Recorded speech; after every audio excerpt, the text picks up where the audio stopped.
Lost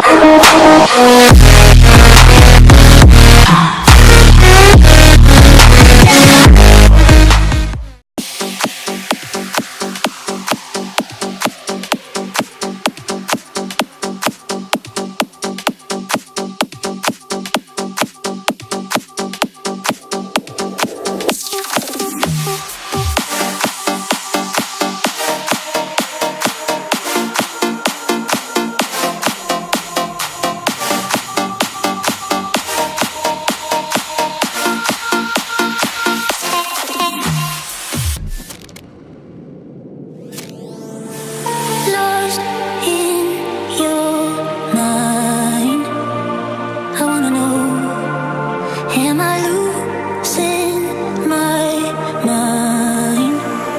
Never let me go. If this night is not forever, at least we are together. I know I'm not alone, I know I'm not alone. Anywhere, wherever, apart but still together.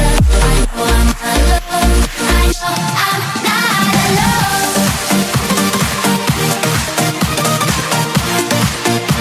I know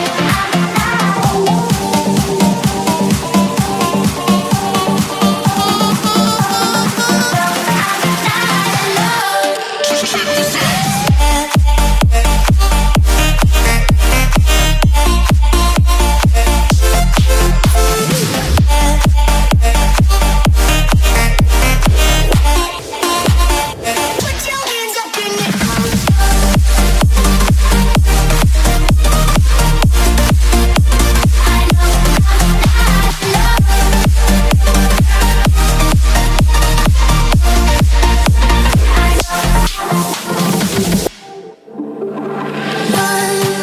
unconscious mind. I'm wide awake, wanna feel one last time. Take my pain away.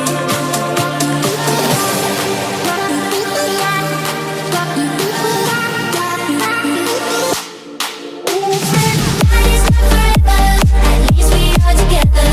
I know I'm not alone, I know I'm not alone. Anywhere, wherever, apart but still together. I know I'm not alone, I know I'm not alone.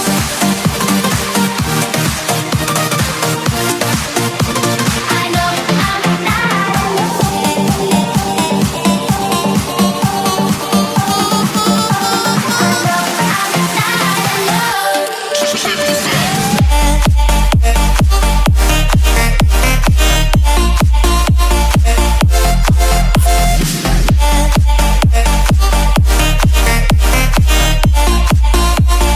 put your hands up in the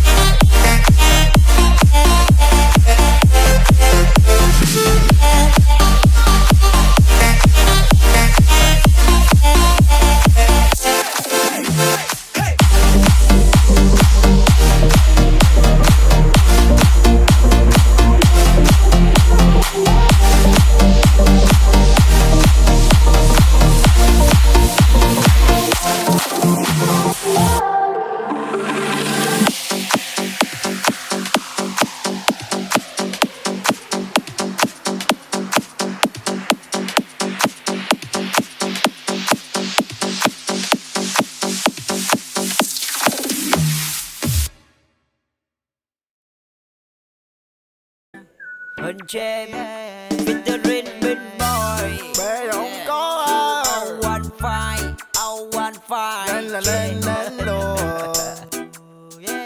Let's go. Dòng đời bao nhiêu lo ta cứ hát hát, dòng đời bao nhiêu đắng cay ta cứ say say, ta cứ hát ngọt coca để tâm trí ta luôn bay xa. Đi về nơi có những góc tôi xung quanh, nơi đây không còn tay xa lạ. Dòng đời bao nhiêu lo ta cứ hát hát, dòng đời bao nhiêu đắng cay ta cứ say say, ta cứ hát ngọt coca để tâm trí ta luôn bay xa. Đi về nơi có những góc tôi xung quanh, nơi đây không còn tay xa lạ. Hút thêm một hơi nà, hút nữa thì bơi nà, ngồi thêm chút nữa chúng ta sẽ không còn thấy đường về. Chậm thì nhịp lâu, hát rõ từng câu, không còn phải gấp gáp khi trên thế giới vẫn luôn đem muôn màu. Beat này thật là ảo, ngồi xuống đây tao rap cho nghe. Văn tiết này cũng rất nhỏ, bao người nói ta I don't care. What you know about me, you forever quả thật muốn chiến là không dễ, nhưng không biết giữ cho đến một ngày thật sự là không thể. Thôi kệ mẹ nó đi, hát một câu hút một hơi, nhìn cuộc đời nó thật phơi phới. Xung quanh ta là những màu hồng, những điều tốt đẹp là những điều mới. Anh đang chạy rất là nhanh nhưng cảm giác anh rất là chậm, chắc có lẽ slow motion lúc nãy nó vẫn còn dư âm. Nó gọi em bên đời âm thì anh thấy vui làm sao, còn bên đời em thì em thấy như thế nào? Thấy như thế nào? Dòng đời bao nhiêu lo ta cứ hát hát, dòng đời bao nhiêu đắng cay ta cứ say say, ta cứ hát ngọn coca để tâm trí ta luôn bay xa. Đi về nơi có những góc tôi xung quanh nơi đây không còn tay xa lạ. Dòng đời bao nhiêu lo ta cứ hát hát, dòng đời bao nhiêu đắng cay ta cứ say say, ta cứ hát ngọn coca để tâm trí ta luôn bay xa. Đi về nơi có những góc tôi xung quanh nơi đây không còn tay xa lạ. Ta vẫn hát, ta vẫn say, ta vẫn cứ bay. Mặt cứ cho mình nơi người kia bố vai. Cuộc đời đó có bao lâu mà hững hờ, vậy tại sao không vui lên đi lần nào? Lên là lên là lên là lên lên luôn. Lên là lên là cho mày phê lấm bè. Đường về nhà giờ này còn xa lắm em, chơi cho hết đêm nay anh em ta về. Hút trên tay ta hút theo chiều trong âm nhạc, mày cần ngần nghe gì mà không thể hiện nào tới được đi. Đây từ bây giờ này mày tới cùng chân hay chưa vậy? Tao chưa bao giờ phê sao tê tê tái như lúc nào. Ê ta đang ở đâu thế này?